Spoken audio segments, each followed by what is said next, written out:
I have come to believe that the motion of the Earth cannot be detected by any optical experiment, though the Earth is revolving around the Sun. Einstein's admission merely begs the question, if, on a scientific basis, he can't detect the Earth moving, how does he know the Earth is moving? The truth is, he doesn't know. He just assumes it to be so, since that is what he has been taught since childhood. Houston, we have a problem. How Einstein made the Earth move. I'm going to be reading a 21-page PDF, which you can find a link to in the description. This is written in 2016 by Dr. Robert Sungenis, a known geocentrist. Many might know him as the executive producer of the movie The Principle, which, if you have yet to see that film, I highly recommend it. But Robert faces tons of criticism, well, as does anyone who questions the current model, but Robert also gets extra criticism, and in my mind, unfairly. As an example, let's take a look at the Wikipedia page for Robert Sungenis and notice a few statements to start. First, the opening sentence states, Robert Sungenis says when he was born, is an American traditional Catholic, known for his Catholic apologetics and his advocacy of a pseudoscientific belief that the Earth is in the center of the universe. So, to begin, we've got a pretty much one-sided statement there claiming that his belief that the Earth is the center of the universe is a pseudoscientific belief. So the question becomes, is this belief really pseudoscience? Is it really pseudoscientific? Well, let's start by taking a look at what the definition of pseudoscience actually is. Alright, with a quick search, we can see that pseudoscience is defined as a collection of beliefs or practices mistakenly regarded as being based on the scientific method. Alright, and over to the right here, we see pseudoscience consists of statements, beliefs, or practices that are claimed to be both scientific and factual, but are incompatible with the scientific method. So, my hope is by the end of this article, by the end of this PDF, that you can decide for yourself which belief is truly pseudoscience. Which belief truly is incompatible with the scientific method? Is it the belief that the Earth moves, or that it does not? And so we just saw how biased this Wikipedia article can be. And so before I begin reading this PDF, let me start by saying that like all my videos, this video is for people like me searching for the truth. I always say, don't believe me, don't trust me, to do your own research, and I'll never stop saying that. But if you're a person who believes that what is in the mainstream and what we were all taught in school are the only facts, then you will hate this video and the PDF. You won't even listen, and we both know that that's true. So I invite you to move along because the following information will surely be something that is not taught in schools, and you will quickly see the reason. Nope, this video is for those seeking the truth. You will hear me say quotes by Einstein and other physicists who will tell you how they know that the Earth moves, or better said, how they don't know. Throughout this article, you're going to hear a term used quite a few times. That term is petitio principii. Okay, let's look up the definition of that. So, it is described by Merriam-Webster as a logical fallacy in which a premise is assumed to be true without warrant, or in which what is to be proved is implicitly taken for granted, otherwise known as begging the question. Also, to get more details and many other important facts, you can obtain the DVD Journey to the Center of the Universe or the books Galileo Was Wrong and Geocentrism 101 at www.jttcotu.com. And so, without further ado, Albert Einstein, the Earth Mover, how Einstein made the Earth move when all the experiments showed it didn't move. In his 1881 and 1887 experiments, Albert Michelson discovered the Earth was not moving around the Sun. As Michelson himself described the results of his own experiment, this conclusion directly contradicts the explanation, which presupposes that the Earth moves. But since his colleagues, including Albert Einstein, were die-hard Copernicans who didn't want to believe that Michelson had discovered a motionless Earth, they proposed his experimental apparatus was distorted by the Earth's motion through space, and thus Michelson's apparatus only made it appear as if it wasn't moving. In scientific parlance, we call this the fallacy of petitio principii. That is, using as proof a moving Earth, the very thing one is trying to prove, a moving Earth. Let me explain. Michelson found that the Earth wasn't moving by using the speed of two light beams against one another. The first light beam was pointed westward because it was the presumed direction of the Earth's movement around the Sun. The second light beam was pointed northward and thus away from the direction of the presumed moving Earth. The first light beam should have been affected by the Earth's movement through space if it is the Earth that is moving around the Sun at the accepted speed of 66,000 miles per hour. If so, the first beam would have traveled slower than the second beam, but that didn't happen. Both light beams traveled at nearly the same speed. According to Michelson, the first beam traveled only about 1/6 of the retarded speed needed if the Earth was moving around the Sun. The conclusion, as Michelson notes above, should have been that the Earth isn't moving around the Sun. Other physicists have noted the same truth. There was just one alternative. The Earth's true velocity through space might happen to have been nil. Physicist Arthur Eddington. The data of Michelson-Morley was almost unbelievable. There was only one other possible conclusion to draw, that the Earth was at rest. Physicist Bernard Jaffe. Thus, failure of the Michelson-Morley to observe different speeds of light at different times of the year suggested that the Earth must be at rest. It was therefore the preferred frame for measuring absolute motion in space. Yet we have known since Galileo that the Earth is not the center of the universe. Why should it be at rest in space? Physicist Adolph Baker. The easiest explanation was that the Earth was fixed in the ether and that everything else in the universe moved with respect to the Earth and to the ether. Such an idea was not considered seriously, since it would mean in effect that our Earth occupied the omnipotent position in the universe, with all the other heavenly bodies paying homage by moving around it. Physicist James Coleman. The Michelson-Morley experiment confronted scientists with an embarrassing alternative.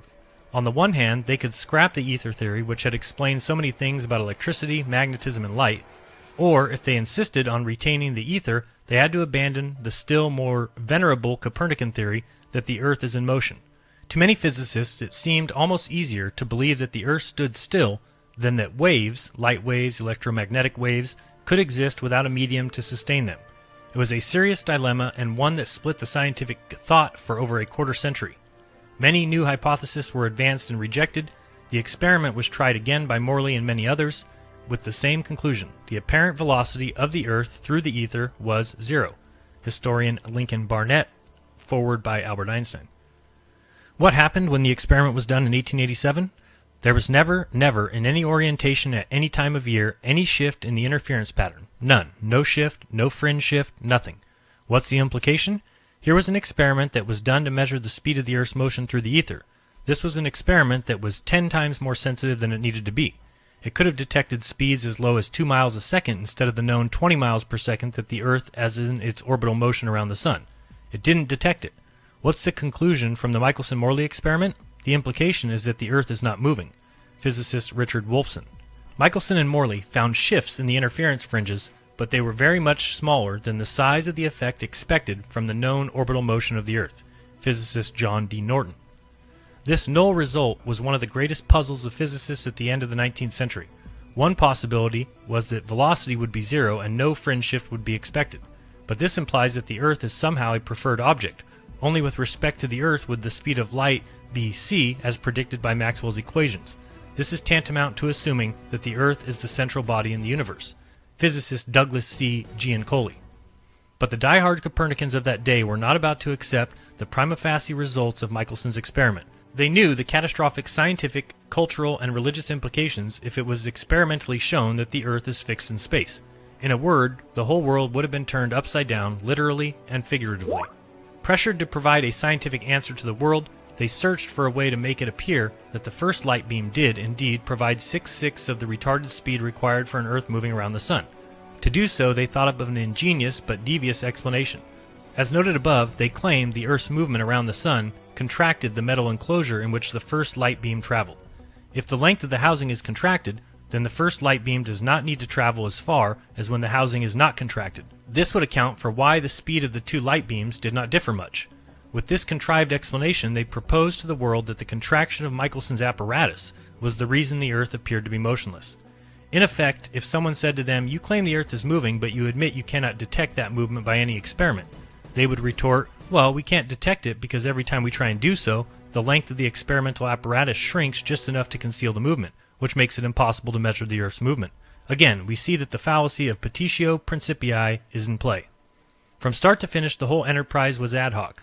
Length contraction wasn't even contemplated previously, much less was it as an established fact of science. But in this emergency situation, length contraction was invented on the spot so that the scientific establishment would have at least some hypothetical answer why Michelson's experiment showed that the Earth was motionless. Everyone could breathe a sigh of relief. The irony, as of this date, is that no one has ever detected a length contraction in a moving object. In fact, modern physicists can't even agree on what length contraction is or how it would be manifested. Since they insist that the Earth is moving around the Sun, yet cannot detect it moving, nevertheless they needed some physical and mathematical way of accounting for it, since there is obviously a difference between motion and non-motion. So length contraction became their convenient scapegoat.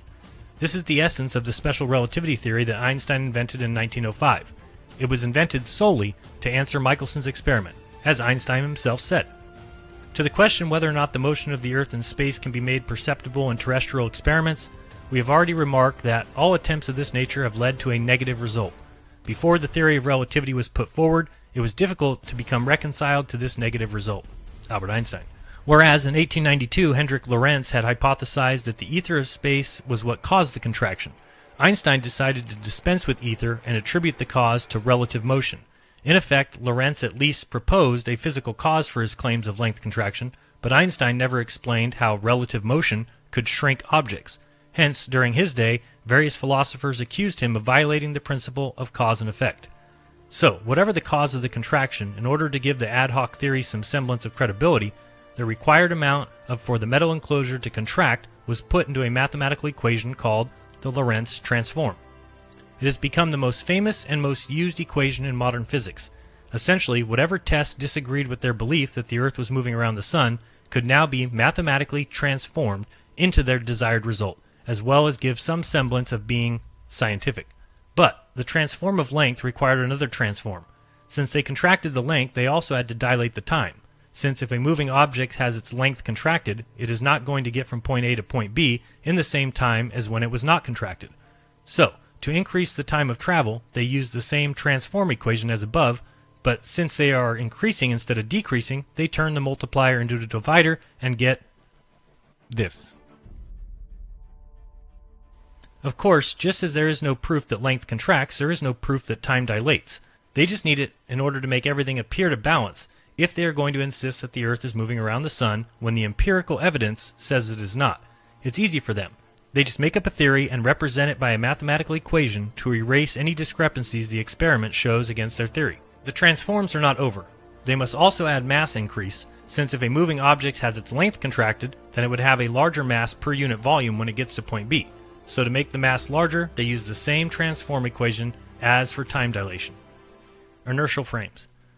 Often in the debate over the relevance of Michelson's experiments, the issue of inertial frames presents itself. An inertial frame is one in which an object is at rest or is moving in uniform motion and not accelerating or decelerating. If the Earth is moving around the Sun, it is a non-inertial frame since it is accelerating. Note: in physics, all objects that move in a circle are considered accelerating, even though they go the same speed. As such, one is hampered when doing experiments on Earth due to the effects of acceleration on the apparatus, a principle of which all scientists agree. So in order to make Michelson's experiment valid, that is, one that takes place in an inertial frame as if it were at rest, a relativist will create the inertial frame by the above transform equations. Once again, it's easy to see the fallacy of petitio principii at work in their thinking. For those who accept the prima facie results of Michelson's experiment that the Earth is not moving, the Earth is already shown to be an inertial frame because it is at absolute rest. Thus, there is no need to create inertial frames for the Earth, and thus no need to use transform equations. Residual ether. Incidentally, we should note one more important facet of the Michelson experiment before we move on. We saw above that the experiment showed only 1/6 of what was required for an Earth moving around the Sun. This 1/6 is important for another reason. It showed that space was composed of something substantive. The name given to it by Lorentz, Maxwell, and all other scientists was ether. No one knew precisely what it was composed of, but they correctly deduced that space cannot be nothing, since metaphysically nothing cannot exist. Space must be a something composed of something physical. Although like air, we cannot see it because it is invisible. It doesn't matter what you call it. The fact is that it must exist. Quantum mechanics has suggested that the ether's basic component is Planck particles, which are 20 orders of magnitude smaller than the electron. Another type of ether may be an electron-positron dipole particle, which was discovered in 1932 by Carl Anderson. In any case, the substance of space, which we will call ether, was detected in Michelson's 1881 and 1887 experiments, as well as his 1897 experiment with an above-ground apparatus. Since light moves so fast, it can serve to measure the effect on something as small as ether particles. His interferometer was so accurate it could measure 100 times more than it was required to measure. As such, Michelson's interferometer didn't measure enough ether to match an Earth moving at 66,000 miles per hour around the Sun, but it did measure a little ether. Otherwise, his results would not have shown 1/6 but 0/6 of the ether presence. Michelson noted this small presence in his 1887 paper. The actual displacement was certainly less than the 20th part of this and probably less than the 40th part, but since the displacement is proportional to the square of the velocity, the relative velocity of the Earth and the ether is probably less than 1/6 the Earth's orbital velocity, and certainly less than 1/4. This was not good for Einstein. He candidly admitted that if any ether was detected, even a little bit, his theory of special relativity would automatically be falsified. This was noted in Einstein's statement to Sir Herbert Samuel in Jerusalem. If Michelson-Morley is wrong, then relativity is wrong.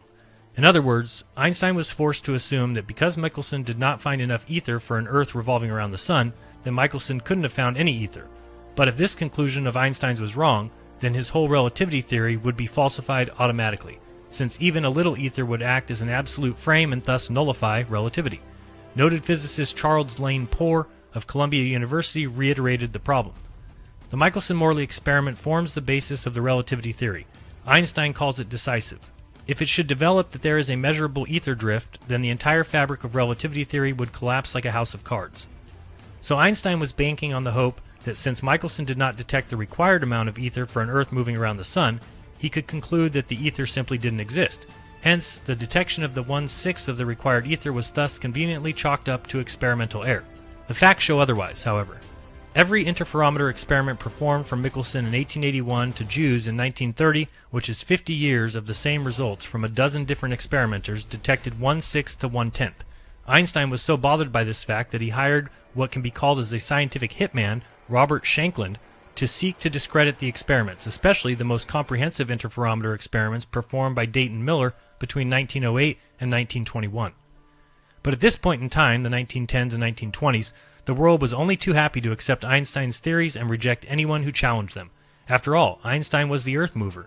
He made the Earth move around the Sun and thus saved mankind from having to admit that popular science had misled the world for the 500 years prior. For the geocentrists, the only thing left to answer is, from whence did this 1/6 of ether originate? The simple answer is that since the universe with its ether is rotating around a fixed Earth, some of that ether spilled into Michelson's 1887 interferometer when he was trying to detect if the Earth was moving around the Sun. This is confirmed by the fact that Michelson did another experiment in 1925 in order to measure the ether movement for the daily rotation between space and Earth. In that experiment, he found 6/6 of the required ether for a daily rotation.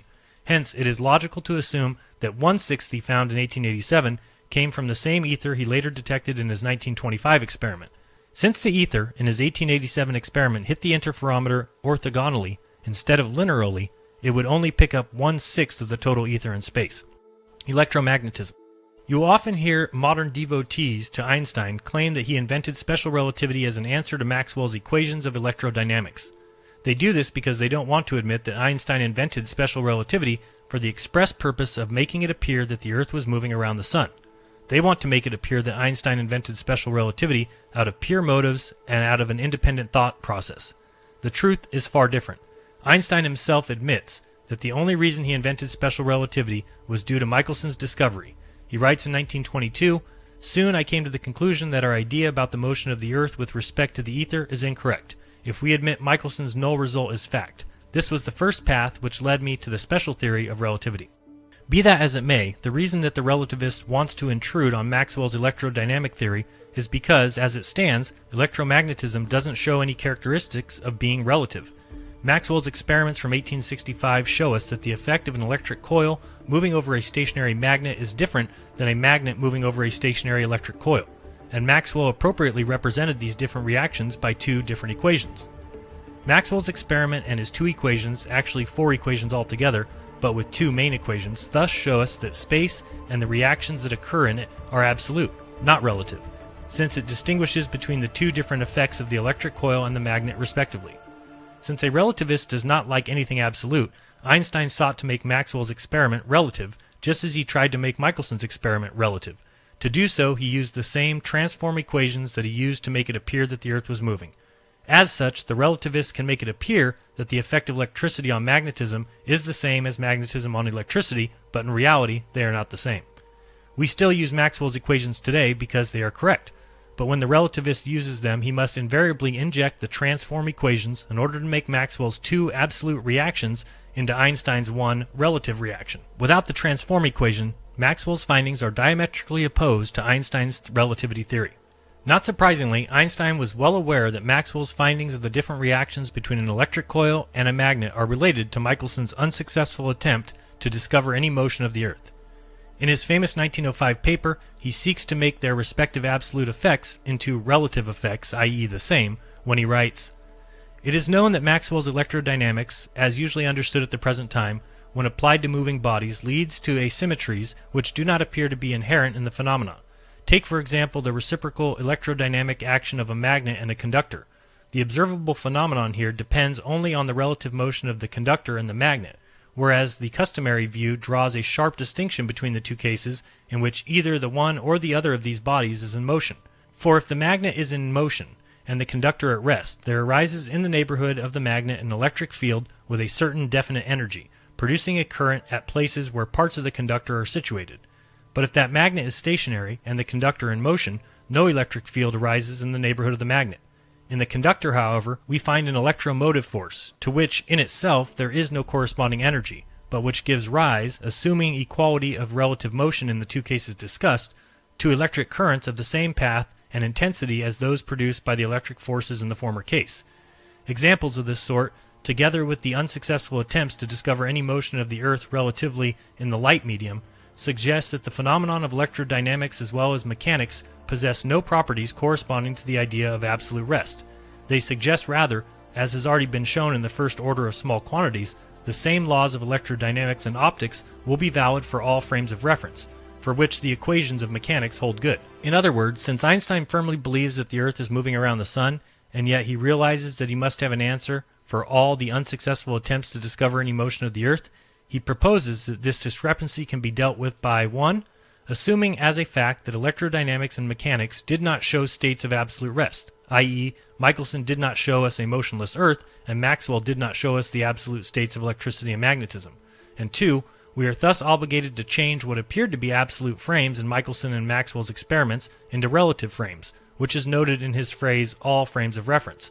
In order to do so, that is, in order to make all frames of reference to be valid, Einstein will use the transform equation, which appears on page 7 of his 1905 paper as follows.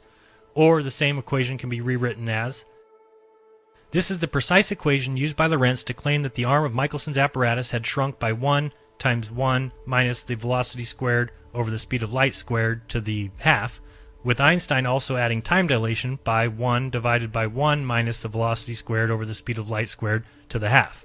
The section of this paper where this transform equation appears begins on page 5 with the title, Theory of the Transformation of Coordinates and Times from a Stationary System to Another System in Uniform Motion of Translation Relatively to the Former. Alas, we don't need to go searching for it. Einstein tells us quite candidly what he is doing.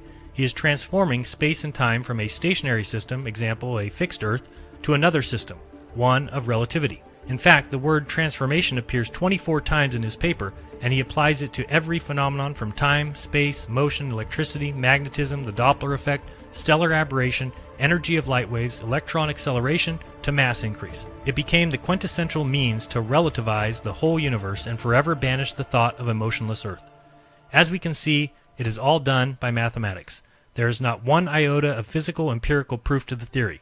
In the relativist mind, of course, there is no need to prove their findings or to justify using the transform, since everyone knows the Earth is moving around the Sun. Then everything is moving and there is no object at rest, and thus the whole universe is relative.